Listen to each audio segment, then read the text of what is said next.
राजकुमारी की, जो इंसानों को बचाने के लिए, वर्ल्ड वॉर 1 को खत्म करने के लिए अपने परिवार को, अपने राज्य को, अपने लोगों को हमेशा के लिए छोड़ देती है। और इस राजकुमारी का नाम होता है डायना। डायना इस वक्त पेरिस में रहती है और उसके पास वेन इंटरप्राइजेस से एक आदमी आता है। वेन इंटरप्राइजेस ब्रूस वेन का है, यानी कि बैटमैन का, जो बैटमैन बनकर गॉथम शहर की रक्षा करता है। अब जब डायना उस ब्रीफकेस को खोलती है तो उसके अंदर एक बहुत पुराना फोटो होता है जिसमें उसके साथ 4 और लोग होते हैं, और उस फोटो के साथ एक नोट भी होता है जिस पर बैटमैन ने ये लिखा होता है, I found the original, maybe one day you will tell me your story. यानी कि मुझे असली फोटो मिल गई, शायद एक दिन तुम मुझे अपनी कहानी बताओ। और जब इस नोट को पढ़ती है तो वो अपने अतीत में चली जाती है, यानी कि यहाँ से कहानी चली जाती है फ्लैशबैक में। ये वो वक्त होता है जब डायना छोटी होती है और वो अपनी मॉम, जो कि रानी है, वो एक आइलैंड पर रहती है। इस आइलैंड का नाम है थिमिसिरिया और ये एक हिडन आइलैंड है, यानी कि इस आइलैंड को कोई भी इंसान नहीं देख सकता, ये दुनिया से छुपा हुआ है। और इस आइलैंड की सबसे खास बात ये होती है कि यहाँ पर सिर्फ फीमेल्स रहती हैं, यहाँ पर एक भी मेल नहीं होता। और यहाँ पर जितनी भी फीमेल्स होती हैं वो सब की सब एक बहुत अच्छी वॉरियर होती है। वो यहाँ पर युद्ध कौशल की हमेशा प्रैक्टिस करती है। और डायना, जो कि अभी बहुत छोटी है, वो उनको देखकर उन्हीं की तरह मूव करना शुरू कर देती है। लेकिन डायना की माँ, जो कि यहाँ की रानी है, जिनका नाम हिपोल्टा है, वो नहीं चाहती कि डायना किसी भी तरह की लड़ाई की कोई भी कला सीखे। वो डायना से बहुत प्यार करती है। दरअसल उन्होंने डायना को मिट्टी से बनाया था और उसके बाद उन्होंने ज़्यूस, जो कि देवताओं के राजा हैं, उनसे प्रार्थना की और ज़्यूस ने उस मिट्टी के आकार वाली आकृति जो हिपोल्टा ने बनाई थी उसमें जान डाल दी। और इस तरह से डायना इस दुनिया में आई। डायना की मॉम हिपोल्टा एक रात डायना को अपने दिनों की कहानी सुनाती है। वो डायना को बताती है कि ज़्यूस ने, जो देवताओं के भी राजा हैं, उन्होंने इंसानों को बनाया। वो इंसानों से बहुत प्यार करते थे और इंसान उस वक्त बहुत अच्छे से रहते थे। लेकिन ज़्यूस का बेटा, जिसका नाम एरिस है, जो युद्ध का देवता है, वो इंसानों से ईर्ष्या करने लगा, जिसके चलते उसने इंसानों के दिमाग में एक दूसरे के लिए जलन और शक पैदा कर दिया। इंसान एक दूसरे से लड़ने लगे और पूरी पृथ्वी एक रणभूमि बन गई। इसके बाद ज़्यूस ने इंसानों के दिलों में प्यार भरने के लिए हमें बनाया और कुछ वक्त तक ऐसा हुआ भी, लेकिन फिर दोबारा से पृथ्वी पर जैसे हाल पहले थे वैसी हो गए। उस वक्त हम अमेज़न में रहा करते थे और क्योंकि मैं अमेज़न की रानी थी, इसीलिए हमने ज़्यूस के बेटे एरिस के खिलाफ विद्रोह किया।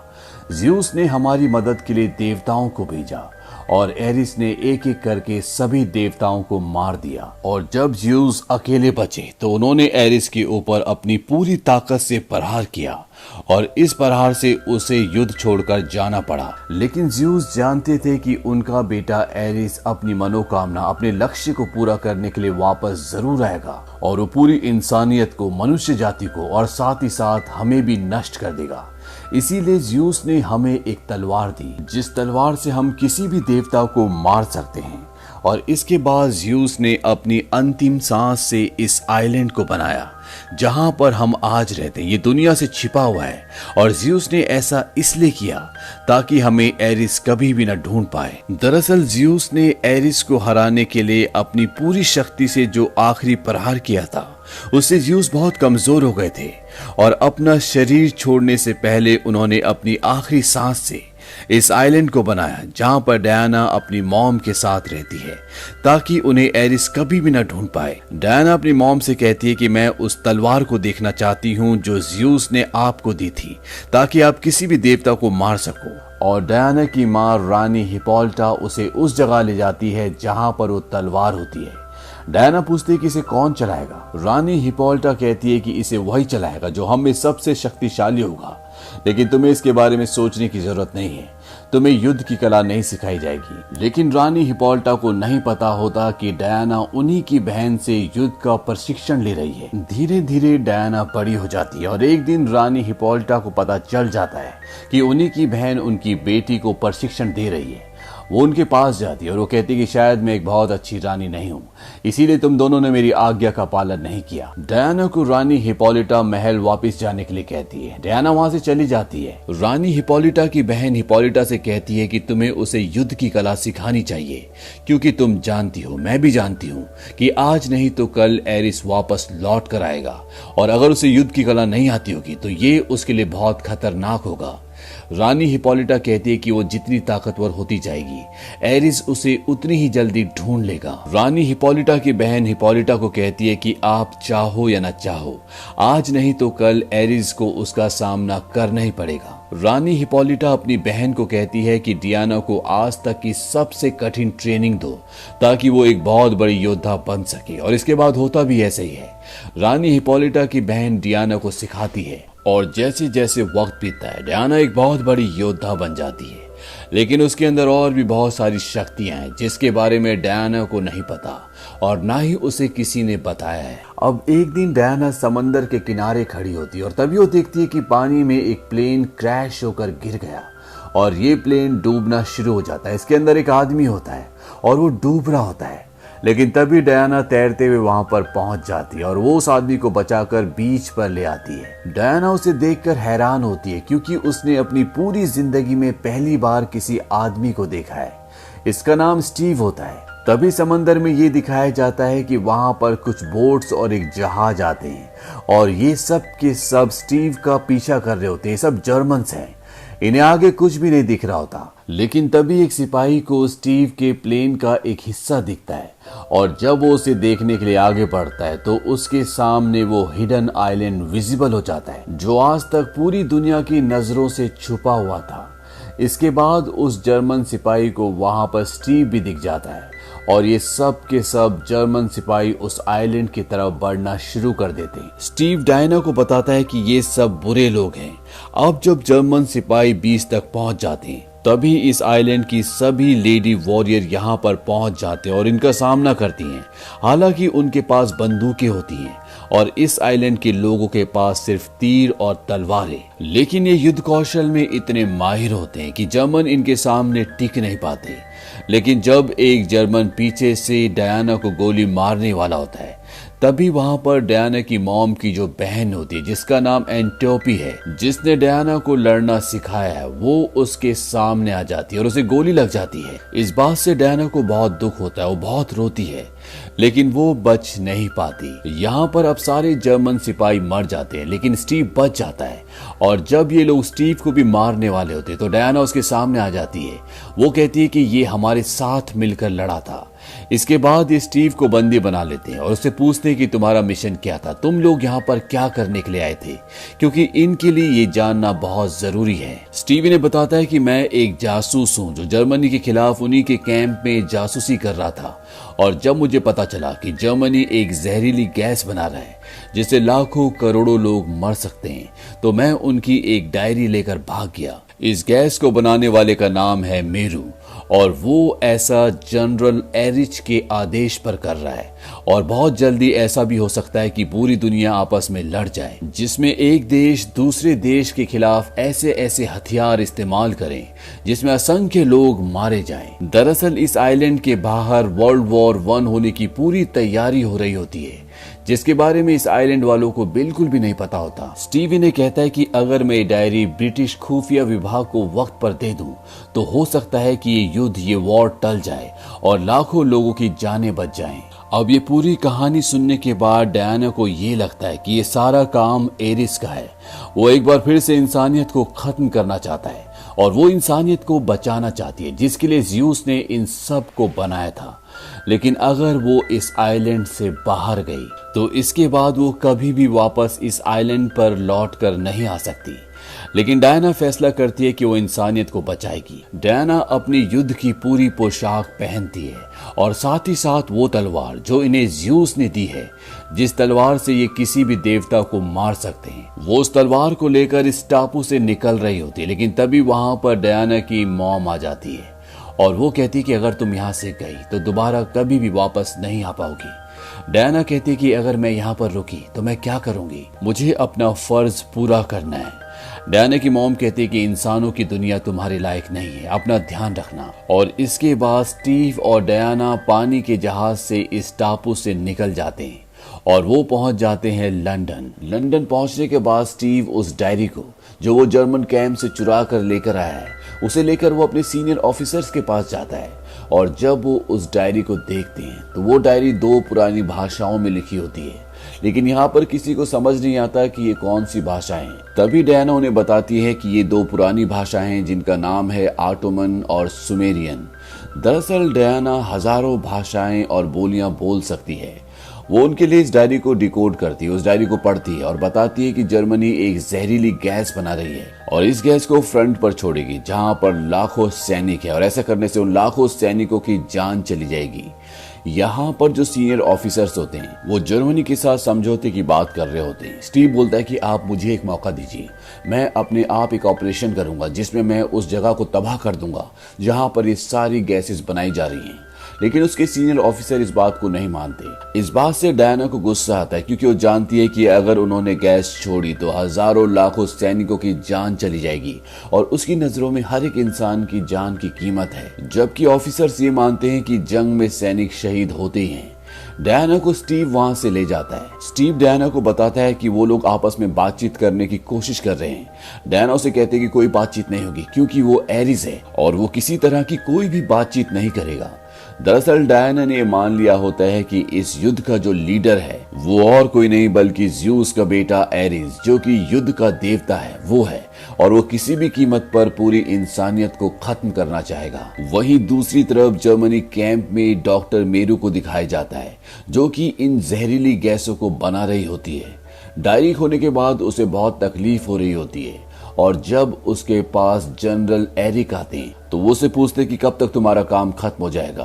डॉक्टर मेरू से बताती है कि मैंने एक नई गैस बनाई है जिसका सेवन करने से आप बहुत शक्तिशाली हो जाएंगे। वो एक कैप्सूल तोड़ती है और जब उस कैप्सूल का धुआं जनरल की नाक के अंदर जाता है तो उनके अंदर बहुत सारी पावर आ जाती है। और साथ ही साथ यहाँ पर यह दिखाया जाता है कि डॉक्टर मेरू को एक नया फॉर्मूला मिल जाता है और इस फॉर्मूले से वो एक नई गैस बना सकती है जिससे लाखों लोगों को एक ही बार में मारा जा सकता है। वहीं दूसरी तरफ स्टीव डायना को उस जगह ले जाने के लिए राजी हो जाता है जहां पर वॉर चल रही है, यानी कि वेस्टर्न फ्रंट पर।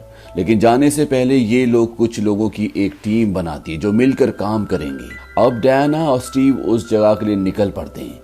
रास्ते में डायना देखती है कि जंग से लौट रहे लोगों की हालत बहुत बुरी होती है। ये देखकर डायना को बहुत दुख होता है। इसके बाद ये लोग बेल्जियम फ्रंट पर पहुंच जाते हैं जहां पर चारों तरफ से गोलाबारी हो रही होती है। वहां पर सिपाही मर रहे होते हैं और साथ ही साथ आम लोग भी इधर उधर भाग रहे होते हैं। यहाँ पर सबकी हालत बहुत खराब होती है। तभी एक औरत डायना को बोलती है कि हमसे हमारा सब कुछ छीन लिया गया और बहुत सारे लोगों को गाँव में गुलाम बनाकर रखा गया है। डायना पूछती कि कहां पर हुआ। वो इशारा करती है कि दूसरी तरफ और वहां पर जर्मन्स का कब्जा होता है। डायना उन लोगों की मदद करने के लिए जाना चाहती है लेकिन स्टीव उसे मना करता है। वो कहता है कि हमें दूसरे ठिकाने पर जाना है जो यहाँ से 1 दिन की दूरी पर है। लेकिन डायना आगे जाने से मना कर देती है। वो कहती है कि मैं इन लोगों की मदद किए बिना यहाँ से नहीं जा सकती।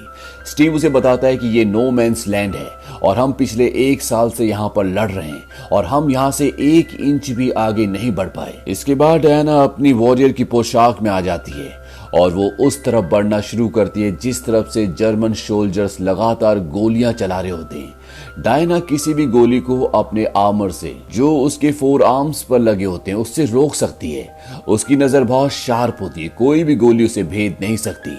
अब सारे जर्मन सारी गोलियां डायना की तरफ चलाना शुरू कर देते हैं लेकिन डायना पे जो ढाल होती है वो उससे सारी गोलियों को रोक देती है।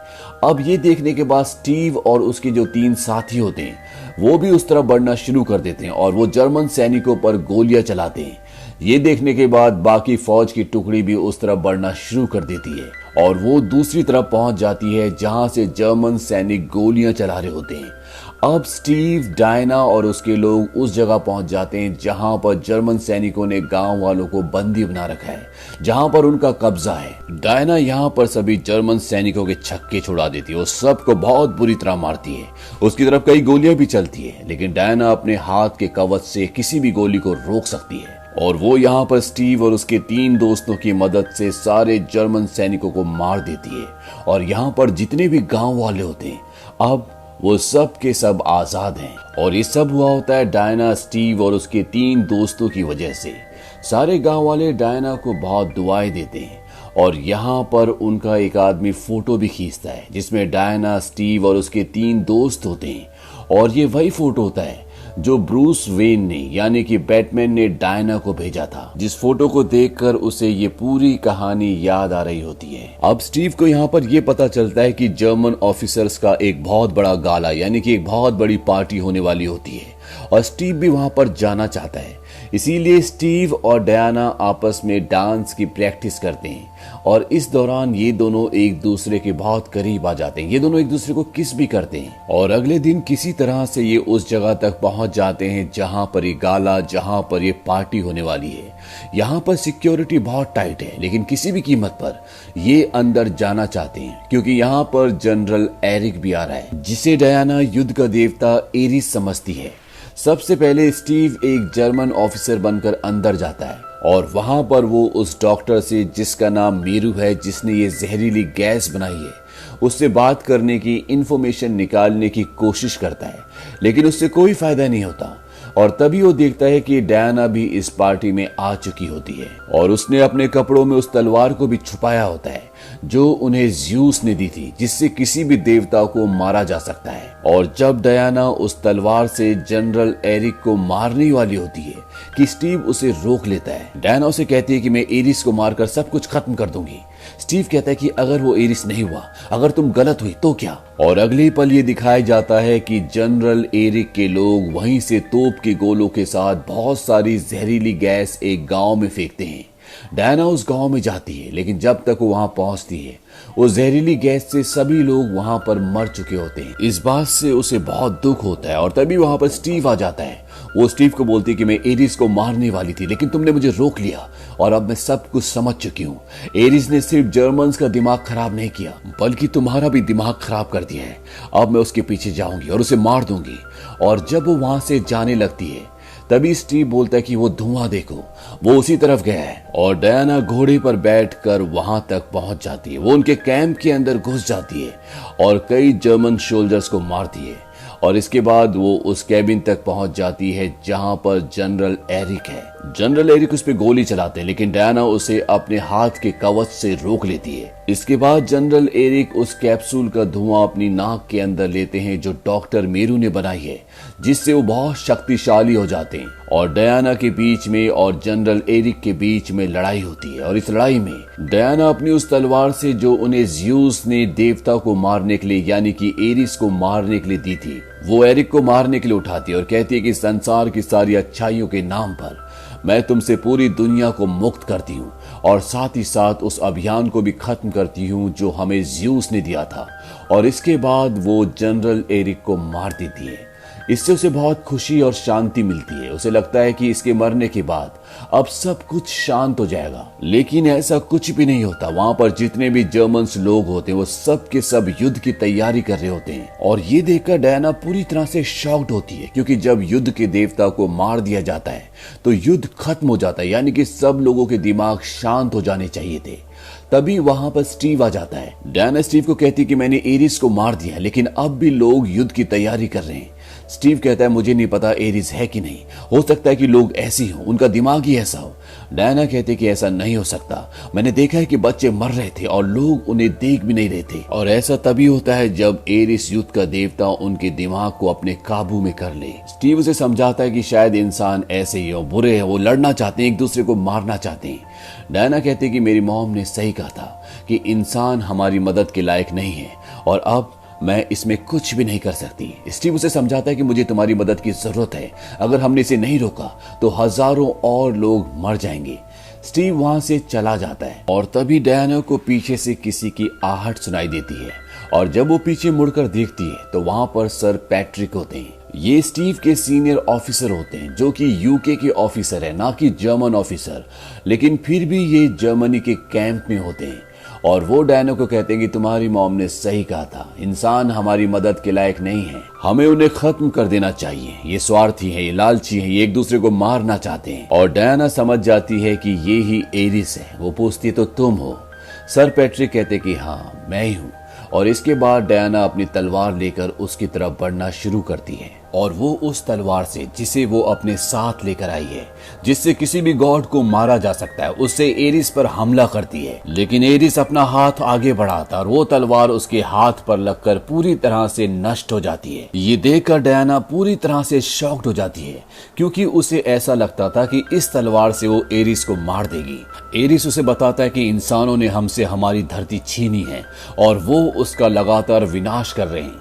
ज़्यूस के हमले के बाद मैं बहुत कमजोर हो गया था। मैंने सालों तक इंतजार किया और इंसान इस धरती पर जो भी बम, हथियार, जहरीली गैसें बना रहे, इन सब के फॉर्मूलाज मैंने ही उनके कानों में फुसफुसाए थे। लेकिन कभी भी मैंने उन्हें इन हथियारों को चलाने के लिए प्रेरित नहीं किया, बल्कि इंसान ऐसा खुद करते हैं।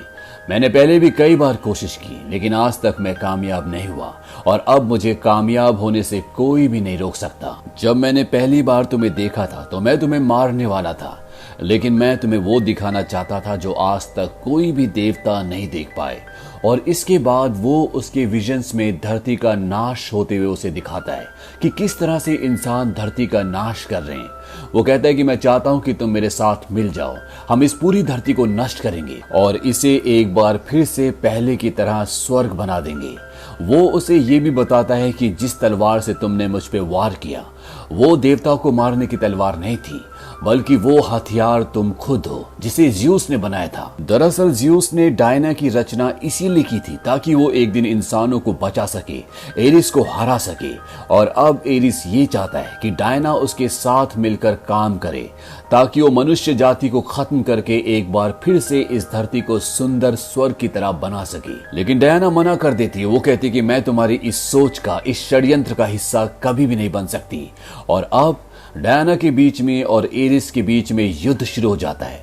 वहीं दूसरी तरफ ये दिखाते हैं कि स्टीव और जो उसके साथी होते हैं उन्हें ये पता चलता है कि यहाँ से जर्मन्स बहुत सारे धुएं वाले यानी कि जहरीली गैसों वाले बॉम्ब्स को लंदन में गिराने वाले हैं, जिससे वो पूरा शहर खत्म हो जाएगा। और इसके लिए उन्होंने बहुत सारे बॉम्ब्स को एक प्लेन में लोड कर दिया होता है। स्टीव चाहता है कि इस प्लेन को हवा में ही पूरी तरह से ब्लास्ट कर दिया जाए ताकि ये जहरीली गैसें कभी भी धरती पर ना पहुंचे, और वो इस प्लान को अंजाम देने के लिए आगे बढ़ता है। वहीं दूसरी तरफ ये दिखाते हैं कि डायना और एरिस के बीच में युद्ध होता है और वहां पर एक बहुत बड़ा ब्लास्ट होता है जिससे डायना साइड में गिर जाती है और तभी वहां पर स्टीव पहुंच जाता है। वो डायना को कहता है कि मुझे जाना होगा। डायना उसे कहती है कि मैं सब कुछ संभाल सकती हूँ, सब कुछ मुझ पे छोड़ दो। स्टीव उसे कहता है कि आज को मुझे बचाने दो, तुम दुनिया को बचा सकती हो। और वो उसे कहता है कि मैं तुमसे बहुत प्यार करता हूँ। और इसके बाद वो चलते हुए प्लेन पर चढ़ जाता है जिसके अंदर बहुत सारे गैसेस वाले बॉम्ब है। वहीं एरिस अब एक बार फिर से डायना के ऊपर हमला कर देता है। एरिस चाहता है कि डायना उसके साथ मिल जाए, लेकिन वो ऐसा नहीं करना चाहती और डायना के ऊपर एरिस पूरी तरह से हावी होता है और वो उसे लोहे के शिकंजों में कसकर जमीन पर गिरा देता है। और तभी डायना ऊपर हवा में देखती है, उसे एक प्लेन दिखता है जिसके अंदर स्टीव है और स्टीव अपने साथ उस पूरे प्लेन को ब्लास्ट कर देता है जिससे स्टीव की मौत हो जाती है। इस चीज को डायना बर्दाश्त नहीं कर पाती, वो जोर से चिल्लाती है और उसके सारे बंधन खुल जाते हैं। वहीं डायना और स्टीव के बाकी के जो 3 दोस्त होते हैं वो उस लैब को नष्ट कर देते हैं जहां पर ये गैसेस वाले बॉम्ब बना रहे होते हैं। और डॉक्टर मीरू वहां से बाहर निकल जाती है और डायना के सामने आ जाती है और एरिस बोलता है कि मार दो इसे, यही इंसान का असली चेहरा है, ये दुनिया को नष्ट करना चाहते हैं, ये एक दूसरे को मारते हैं। और डायना उसे मारने के लिए एक टैंक उठा लेती है, लेकिन तभी उसके सामने स्टीव का चेहरा आ जाता है जिसने जाने से पहले कहा था कि हमेशा प्यार के रास्ते पर चलना। इसीलिए वो डॉक्टर मेरू को छोड़ देती है और एक बार फिर से एरिस के ऊपर हमला करती है। इन दोनों के बीच में लड़ाई होती है और अब एरिस बिजली की शक्तियों का इस्तेमाल करता है क्योंकि ये दोनों ज़्यूस के बेटे हैं और ज़्यूस बिजलियों का, तूफानों का देवता है और वो बिजली का प्रहार डायना के ऊपर करता है। लेकिन डायना उस बिजली को अपने हाथों में एब्जॉर्ब कर लेती है। इसके बाद वो एक और बार प्रहार करता है और बहुत सारी बिजली को डायना अपने अंदर एब्जॉर्ब कर लेती है और हवा में ऊपर उड़कर वो सारी की सारी बिजली एरिस के ऊपर छोड़ देती है और इस तरह से एरिस का अंत हो जाता है। और उसके अंत के साथ ही यहाँ पर जितने भी सोल्जर्स होते हैं वो सब के सब शांत हो जाते हैं, एक दूसरे के गले मिलते हैं और इस तरह से इस वॉर का अंत हो जाता है। और जितने भी सोल्जर्स फ्रंट में युद्ध में होते हैं वो वापस अपने घर आ जाते हैं, अपने